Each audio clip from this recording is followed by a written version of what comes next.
आज हम लोग यहाँ शक्ति की पूजा करने के लिए एकत्रित हुए हैं। अभी तक अनेक संत साधुओं ने, ऋषि मुनियों ने शक्ति के बारे में बहुत कुछ लिखा और बताया, और जो शक्ति का वर्णन उन्होंने अपने गद्य में नहीं कर पाए, उसे उन्होंने पद्य में किया और उस पर भी इसके बहुत से अर्थ भी जाने। लेकिन एक बात शायद हम लोग नहीं जानते कि हर मनुष्य के अंदर ये सारी शक्तियां सुप्तावस्था में हैं, और ये सारी शक्तियां मनुष्य अपने अंदर जागरूक कर सकता है। ये सुप्तावस्था की जो शक्तियां हैं उनका कोई अंत ही नहीं, न ही उनका कोई अनुमान कोई दे सकता, क्योंकि ऐसे ही 35 कोटि तो देवता आपके अंदर विराज। उसके अलावा न जाने कितनी शक्तियां को चला रहे हैं। लेकिन इतना हम लोग समझ सकते हैं कि जो हमने आज आत्म साक्षात्कार को प्राप्त किया है, तो उसमें जरूर कोई न कोई शक्तियों का कार्य हुआ। उस कार्य के बगैर आप आत्म साक्षात्कार को नहीं प्राप्त कर सकते। ये आत्म साक्षात्कार को प्राप्त करते वक्त हम लोग सोचते हैं ये सहज में हो गया, पर सहज में दो अर्थ। एक तो सहज का अर्थ ये भी है कि आसानी से हो गया, सरलता से हो गया, और दूसरा अर्थ ये होता है कि जिस तरह से जीवंत क्रिया अपने आप घटित हो जाती है, उसी प्रकार आपने आत्म साक्षात्कार को प्राप्त किया। लेकिन ये जीवंत क्रिया जो है,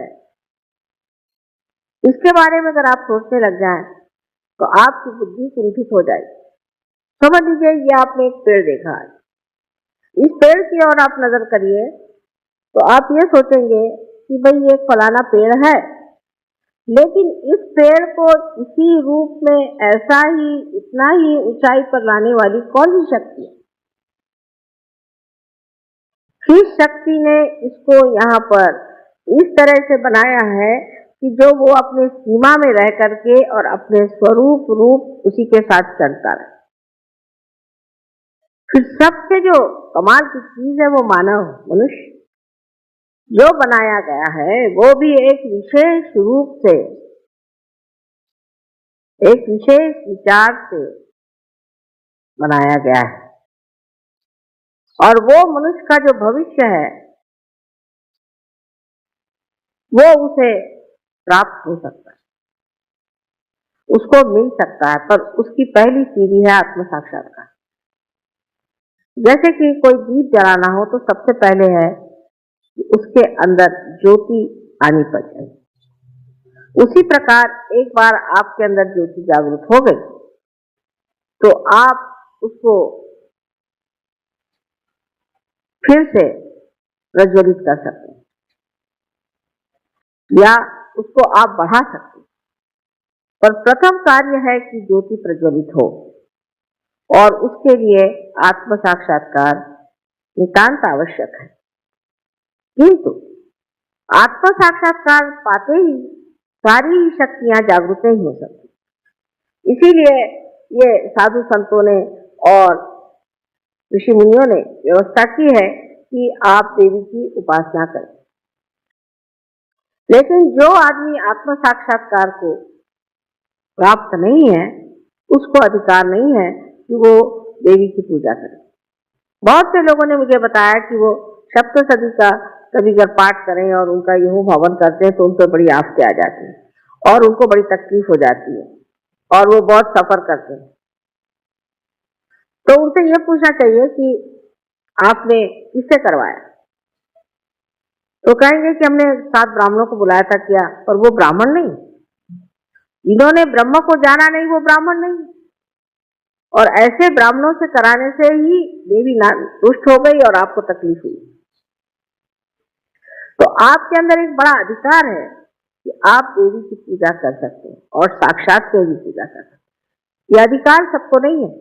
अगर कोई कोशिश करे तो उसका उल्टा परिणाम हो सकता है, उसका विपरीत परिणाम हो सकता है। सबसे बड़ी चीज है कि शक्ति जो है वो जितनी ही आपको आरामदेही है, जितनी वो आपके सर्जन का व्यवस्था करती है, जितनी वो आपके प्रति उदार और प्रेममयी है, उतनी ही वो क्रूर और क्रोधमयी है। कोई बीच का मामला नहीं है, या तो अति उदार है और या तो अति क्रोधित है, बीच में कोई मामला चलता नहीं। वजह यह है कि जो लोग वहां दुष्ट है, राक्षस है और जो संसार को नष्ट करने पे आमादा है, जो लोगों को भूल भुलैया में लगाए हुए हैं और कलयुग में अपने को अलग अलग बता करके कोई साधु बना है तो कोई पंडित बना हुआ है, कोई मंदिरों में बैठा है तो कोई मस्जिदों में बैठा है, कोई मुल्ला बना हुआ है, कोई पोप बना हुआ है, तो कहीं कोई पॉलिटिशियन बना हुआ है। ऐसे अनेक अनेक कपड़े परिधान करके जो अपने को छिपा रहा है, जो कि राक्षसी वृत्ति का मनुष्य है, उसका नाश होना आवश्यक है। लेकिन ये जो नाश की शक्तियां हैं, इसके तरफ आपको नहीं जाना चाहिए। आप सिर्फ इच्छा मात्र करें और ये शक्तियां अपने ही आप कार्य कर लें। तो सारे संसार में जो ये चैतन्य बह रहा है, ये उसी महामाया की शक्ति है और इस महामाया की शक्ति से ही सारे कार्य होते हैं। और ये शक्ति सब चीज सोचती है, जानती है, सबको पूरी तरह से व्यवस्थित रूप से लाती है, जिसे कहते हैं ऑर्गेनाइज कर लेती है। और सबसे बड़ी चीज है कि ये आप पर प्रेम करती है और इसका प्रेम निर्वाज्य। इस प्रेम में कोई भी मांग नहीं, सिर्फ देने की इच्छा है, आपको पनपाने की इच्छा है, आपको बढ़ाने की इच्छा है, आपकी भलाई की इच्छा है। लेकिन इसी के साथ साथ जो चीजें कांटे बन करके आपके मार्ग में रुकावट डालेंगे, आपके धर्म में खलल डालेंगे या किसी भी तरह से आपको तंग करेंगे, ऐसे लोगों का नाश करना अत्यावश्यक है। लेकिन उसके लिए आप अपनी शक्ति न लगाएं। आपको सिर्फ चाहिए कि आप उस शक्ति के लिए सिर्फ पाचारण करें, आवाहन करें देवी का, और उनसे कहिए कि ये जो अमानुष लोग हैं, इनका आप नाश करें। ये तो पहली चीज हो गई। तो आपको छुट्टी मिल गई कि आप कोई भी आप पे अगर अत्याचार करे, कोई भी आपसे बुराई से बोले, कोई आपको सताए, तो आप पे एक और विशेष रूप से एक स्थिति है जिसमें आप निर्विचार हो जाए। तो सारी चीज को एक आप साक्षी रूप से देखना शुरू करें, एक नाटक करें। जैसे अजीब पागल आदमी मेरे पीछे पड़ा हुआ, इसको क्या करने का है? उसका पागलपन देखिए, उसका मनस्ताप देखिए, उसकी तकलीफें देखिए और आप उस पर हंसिए। अजीब बेवकूफ है, उसके लिए आपको कोई तकलीफ उठाने की जरूरत नहीं। उसके लिए सिर्फ आपको आपका जो किला है वो निर्विचारिता, उसमें जाना चाहिए। और निर्विचारिता में जाते ही साथ आपकी जो कुछ भी संजोने वाली शक्तियां हैं, आनंद देने वाली शक्तियां हैं, प्रेम देने वाली शक्तियां, वो सब की सब समेट करके आपके अंदर आ जाए। लेकिन जब तक आप इन चीजों में उलझे रहेंगे और जब तक आप ये सोचते रहेंगे इसको मैं कैसे इसका सर्वनाश कर दूं, इसको मैं किस तरह से खत्म कर दूं, इस पे मैं क्या इलाज कर लूं, और इस तरह से आप षड्यंत्र बनाते रहेंगे, तब तक आप सच्ची मानिए कि उसका असर आप पे होगा, उस पर नहीं।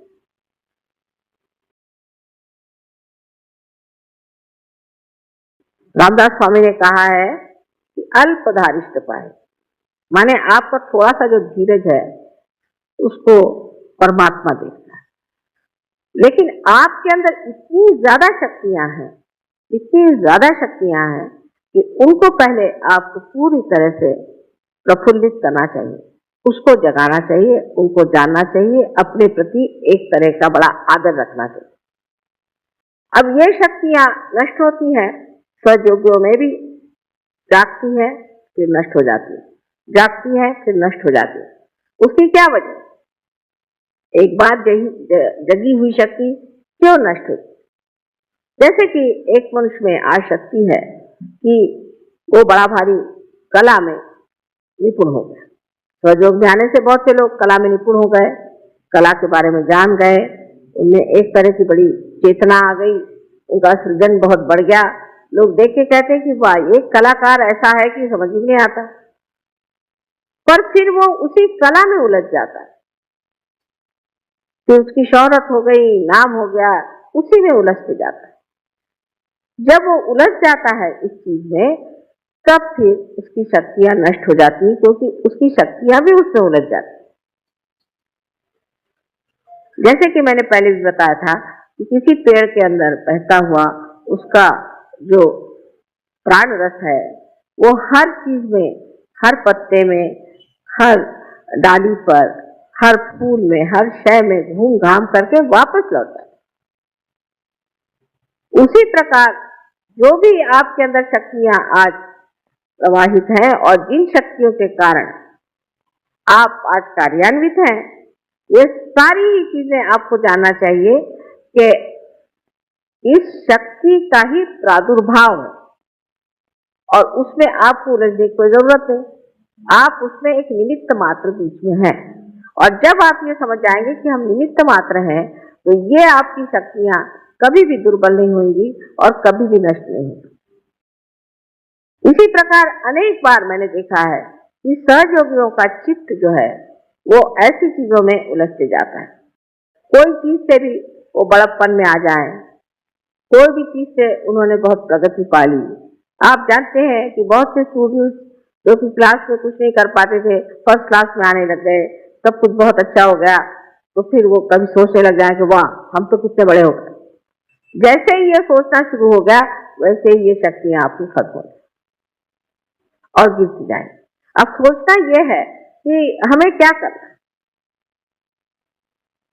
अगर समझ लीजिए किसी आदमी का एकदम बिजनेस बढ़ गया, या उसको खूब रुपया मिलने लग गया, या उसके पास कोई विशेष चीज आ गई, तो उसे क्या करना चाहिए?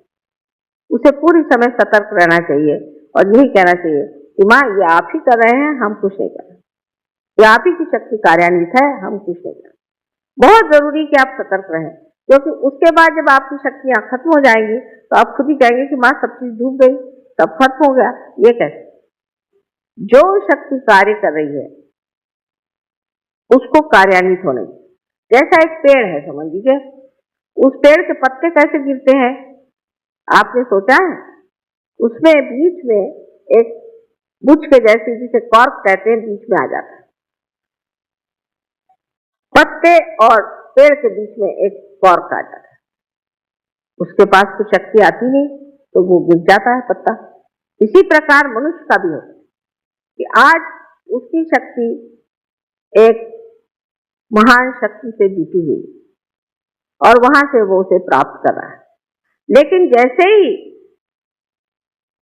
वो अपने को कुछ समझने लग जाए, या उसके अहंकार में बैठ जाए, या उसकी जो अनेक तरह की गतिविधियां हैं, जिस तरह से कंपटीशन, ये वो, इसमें उलझता जाए, तो उसके बीच में एक दरार पड़ जाती है और उस दरार के कारण वो मनुष्य फिर उसे प्राप्त नहीं कर सकता जो उसे प्राप्त किया हुआ है, क्योंकि वो तो एक निमित्त मात्र था, लेकिन जो शक्ति अंदर उसके अंदर बह रही थी, वो शक्ति ही बीच में कट गई।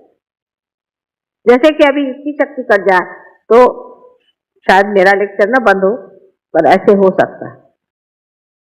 इसलिए हमको एक बात को खूब अच्छे से जान लेना चाहिए कि हमारे अंदर जो शक्तियां जागृत हुई हैं और जो कुछ भी हमारे अंदर की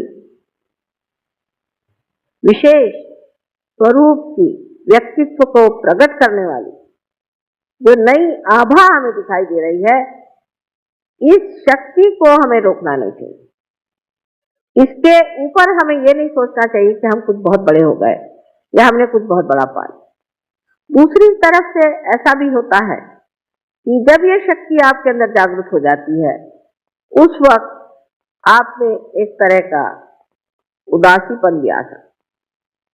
इस तरह का कि अभी दूसरे साहब तो इतने पहुंच गए, हम तो वहां पहुंचे नहीं, उन्होंने ये कर लिया, हमने ये किया नहीं, और हर तरह से आदमी उलझते जाता है। और उसमें कुछ लोग ऐसे भी होते हैं जो छोटी छोटी बातों पर ही अपने को दुखी मानते हैं, बहुत छोटी बातों पर। जैसे अब सबको बैज मिला, मुझको बैज नहीं मिला।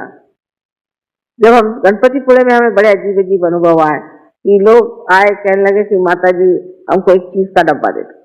मैंने कहा भाई ये भी कोई तरीका हुआ। दूसरे ने कहा कि आपने मुझे इतना दिया लेकिन उसको नहीं दिया। इसको बात हुई उस मौज में और आनंद में, ये सब सोचने की बात ही नहीं है। छोटी छोटी बात में वो दुखी हो जाते हैं। फिर ऐसी जिसको बहुत बड़ी बात समझते, किसी का समझ लीजिए पति ने विछोह कर दिया, या किसी पति का रास्ता ठीक नहीं रहा तो पत्नी रोते बैठेगी, या किसी की पत्नी ठीक नहीं रहे तो पति रोते बैठेगा। अब भाई आपकी कितने बार शादियां हो चुकी पहले जन्म में, और अब इस जन्म में एक शादी हुई है, चलो इसको किस तरह से खत्म करो।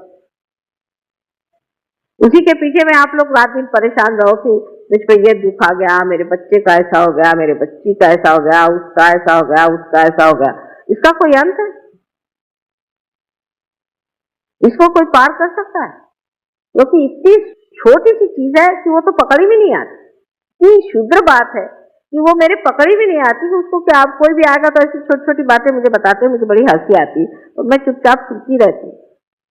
लेकिन मैं कहती हूँ कि आप सहयोगी, सागर के जैसा तो आपका हृदय मैंने बना दिया, और हिमालय के जैसा आपका मैंने मस्तिष्क बना दिया, और आप ये क्या चुटुट पुटुट बातें कर रहे हो कि जिसका कोई मतलब ही नहीं रहता। इसकी बात उसकी बात, दुनिया भर की फालतू की बातें करना, और जो सहज की बात है वो बहुत कम होती है, उसमें मौन लगता है। तो सहज में तो कुछ हमने ध्यान ही नहीं दिया, तो सहज में तो मौन हो जाता है। अभी मैंने सुना कि पूना में लोग जरा कम आने लग गए हैं ध्यान में, क्योंकि महाभारत शुरू हो गया है। मैंने तो अभी तक देखा ही नहीं है महाभारत, जो एक देखा है वही काफी, अब देखने की क्या जरूरत है। अब अपने को दूसरा महाभारत करने का है, अब वो महाभारत देखते बैठे हो। अबे ऐसा ही आपको महाभारत देखने का शौक है तो उसकी वो फिल्म मंगा लेना, देख लेना, लेकिन पूजा छोड़ करके और आपका सेंटर छोड़ करके आप महाभारत देखते हैं तो आपकी वो शक्ति कहाँ दिखेगी? वो महाभारत में चली गई। वो महाभारत होके हजारों वर्ष हो गए, उसी के साथ वो भी खत्म हो गए। तो ये जो मनोरंजन पर भी लोगों का एक बड़ा ध्यान रहता है, किस चीज से हमारा मनोरंजन हो, ऐसा ही हर एक चीज में मनुष्य उलझते जाता है। तो कोई भी चीज अति में जाना ही सहज के विरोध में पड़ती है। जैसे अब म्यूजिक का शौक है तो अब म्यूजिक तो म्यूजिक ही म्यूजिक, फिर ध्यान भी नहीं करने का, म्यूजिक में पड़े, वो मनोरंजन है। फिर कविता में पड़ गए तो कविता में उलझ गए। कोई भी चीज में अतिशयता में जाना ही सहज से विरोध में जाना है। इस बात को आप गांठ बांध के रखें। और दूसरी चीज कि जो हमारी शक्तियां, उनको सम्यक होना चाहिए, तभी हमें सम्यक ज्ञान मिलेगा, माने इंटीग्रेटेड नॉलेज। पर एक ही चीज के पीछे में आप पड़े रहे और एक ही चीज को आप देखते रहे तो आपको इंटीग्रेटेड नॉलेज नहीं हो सकता है, आपको सम्यक ज्ञान नहीं हो सकता है, आपको एक चीज का ज्ञान होगा। अब जैसे मैंने देखा है कि बहुत सी लेडीज होती है, बड़ी पढ़ी लिखी होती है, बहुत बड़े से, पर कभी अखबार नहीं पढ़ती, उनको दुनिया में पता ही नहीं कि क्या हो रहा है। उनसे किसी के बारे में पूछिए तो कहले भाई वो कौन थे हमें पता नहीं। रहे आदमी लोग तो उनका ऐसा है कि उनको सिर्फ ये मालूम है कि कौन सा खाना अच्छा बनता है, किसके घर में अच्छा खाना बनता है, किसके घर जाना चाहिए अच्छा खाने के लिए। खाने के मामले तो हिंदुस्तानी बहुत ही ज्यादा उलझे हुए लोग हैं, बहुत ज्यादा। और औरतें भी ऐसी हैं कि बेवकूफ बनाने के लिए अच्छे अच्छे खाने खिला करके उनको ठिकाने लगाते हैं। इसमें दोनों की शक्तियां उलझ जाती, दोनों। रात दिन ये खाने के बारे में, मुझे आज ये खाने को चाहिए, मुझे आज ये खाने को चाहिए, मैं ये टाइम से खाऊंगा, मैं वो टाइम से खाऊंगा, ये करूंगा। उधर औरतें आदमियों को खुश करने के लिए वही धंधे करती रही। उसमें औरतों की शक्ति भी नष्ट होती है और आदमियों की भी शक्ति नष्ट होती है। इसलिए मैंने ये एक तरीका निकाला है कि सहज योगियों को सबको खुद खाना बनाना है। और अगर किसी ने कहा कि मुझे ये खाने के लिए तो आप ही बनाइए, हालांकि उसके बाद सबको भूखा ही रहना पड़ेगा, पर कोई हर्ज नहीं। आपको कहना कि अच्छा आपको ये चीज खानी है तो आप ही इसको बना दीजिए तो बड़ा अच्छा रहेगा। फिर आप जब आप बनाना शुरू करेंगे तब आप समझेंगे कि ये चीज क्या है। क्योंकि किसी भी चीज को टीका टिप्पणी करनी तो बहुत आसान चीज है। किसी चीज को अच्छा कहना बुरा कहना बहुत ही आसान चीज, लेकिन वो खुद जब आप करने लगते हैं तो पता चलता है कि ये टीका टिप्पणी हम जो कर रहे हैं ये बिल्कुल बेवकूफी है, क्योंकि हमें कोई अधिकार नहीं। तो इस कदर की छोटी छोटी चीजों में भी लोग मुझे आके बताते हैं, मुझे बड़ा आश्चर्य होता है। आप अब साधु हो, आपके अंदर सबसे बड़ी जो शक्ति आई है वो ये, आप कोशिश करके, और मैं जो बात कहती हूँ इससे आपको प्रचिति आएगी, कोशिश करके देखिए। आप जमीन पर सो सकते हैं, आप रास्ते पर सो सकते हैं, आप 10-10 दिन भी भूखे रह जाए आपको भूख नहीं लगेगी। आप कैसा भी खाना उसे खा लेंगे, आप कुछ नहीं करेंगे। इसमें आप हमारे प्रदेश के सहयोगियों को देखिए किस हालत में रहते हैं, किस परेशानी में रहते हैं।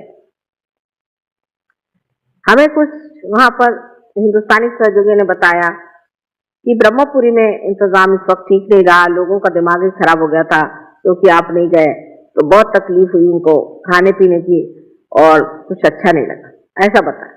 तो मैंने उन लोगों से जाकर पूछा कि भाई सबसे ज्यादा तुमको कहाँ मजा आया? तो उन्होंने कहा ब्रह्मपुरी में सबसे ज्यादा मजा। तो मेरी कुछ समझ में नहीं आया कि इतनी शिकायतें हुई, क्योंकि ब्रह्मपुरी में क्या बात, कहने वहां कृष्णा बैठी है, उसके किनारे में बैठो तो लगता है कि माँ जैसी आपकी धारा बह रही। वो सब यही बातें करते रहे, यहाँ ये लोग खाने ही पीने की सोचते रहे।